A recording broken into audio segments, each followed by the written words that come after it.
Hi. This is my first video. I just got the LGV10 cell phone, which is supposed to have image stabilization on it, so let's hope that works well. I am kind of on a flimsy arm, so I already noticed the phone kind of bouncing around a lot, so I'm hoping that stabilization works well. So I am heading to the doctor. I'm going for a couple of reasons. One is seem to have had bronchitis for about 4 weeks now, and I also have a sinus infection.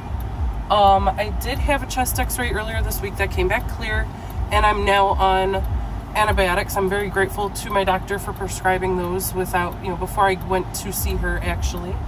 So I've been on them for 2 days now, and I have already noticed a difference. But I am going to see her mostly for my preoperative appointment for my hysterectomy. I'm 33.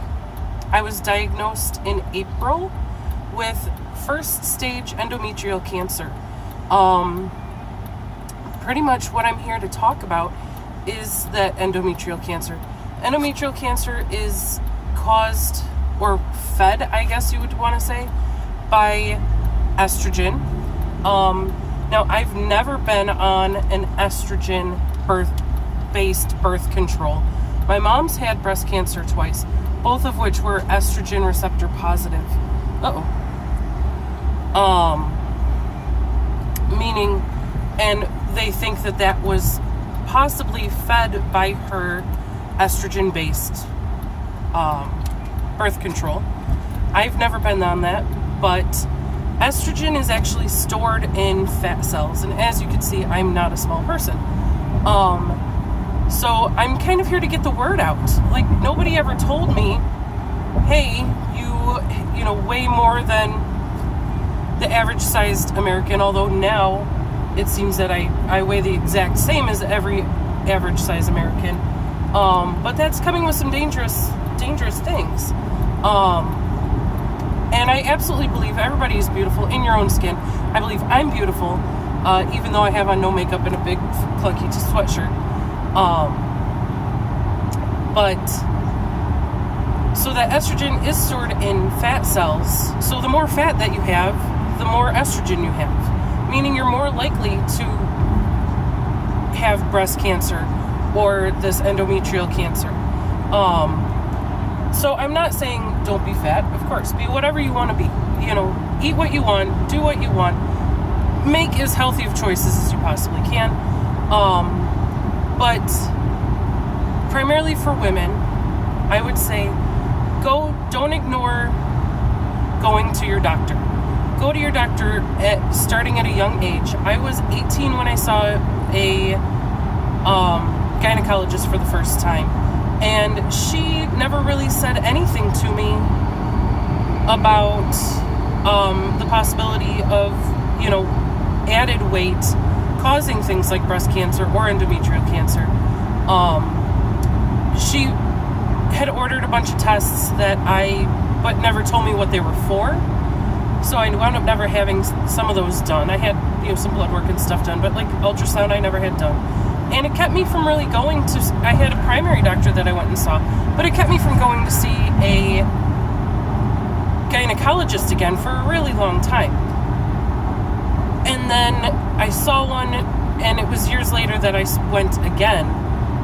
So that was back in February of this past year, 2015. And I went pretty much because I was having symptoms.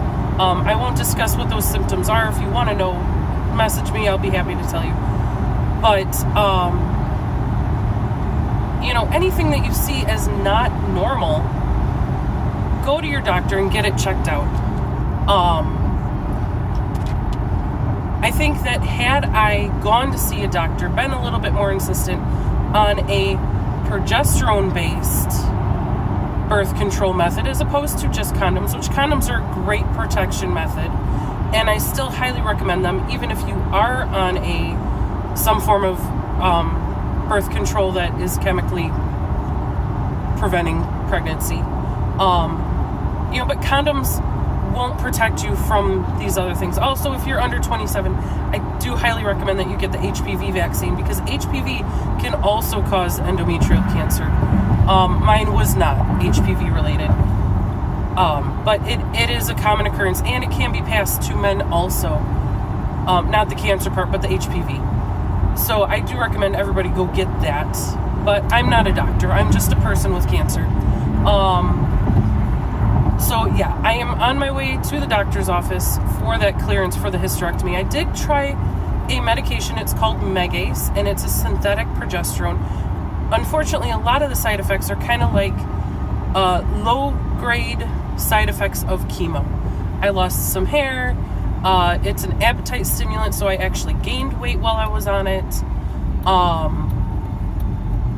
It makes your joints achy. It makes you tired.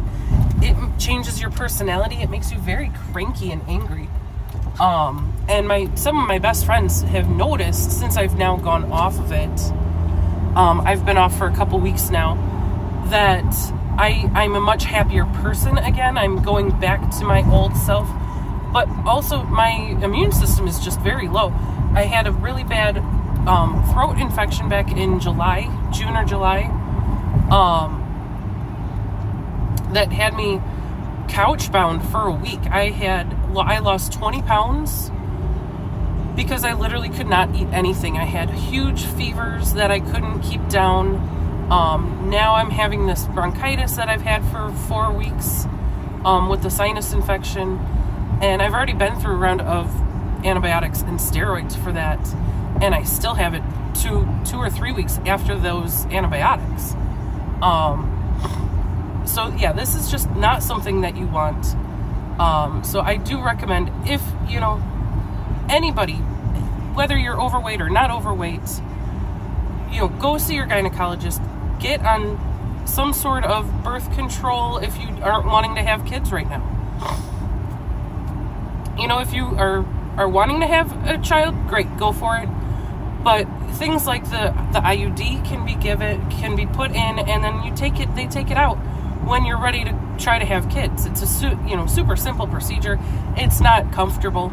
I'll admit that. It's a little painful. I've had 6 of them now because my body rejected them. The last 2 have stayed, except for that I had a DNC, so they had to take the last one out. And they put in a new one, and my body has finally accepted it, and now I'm having the hysterectomy, so it doesn't really matter.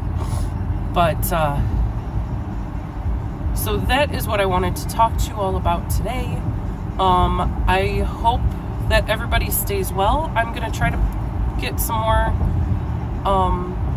videos up, not just about the cancer. I've got a puppy at home. She's a lot of fun.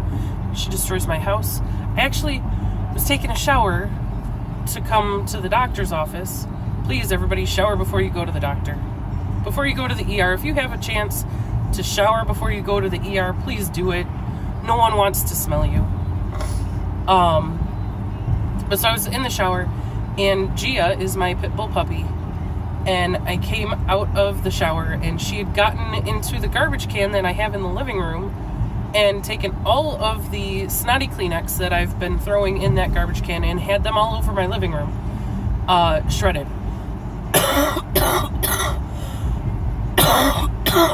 So I got to clean that up, before even getting dressed. I was cleaning up snotty Kleenex that she had shredded all over my living room. So yeah, she's a lot of fun. I'll post some videos with her. I'm gonna get her the county dog park license at the beginning of the year, because I don't want to pay $20 to use it for a couple of weeks only, when it's $40 for the whole year. So I'll get her that at the beginning of the year, and we'll take her to the dog park, and I'll post videos and stuff about that. So I am almost to the doctor's office. Everybody, please be well. I love you all, and just take care of yourselves.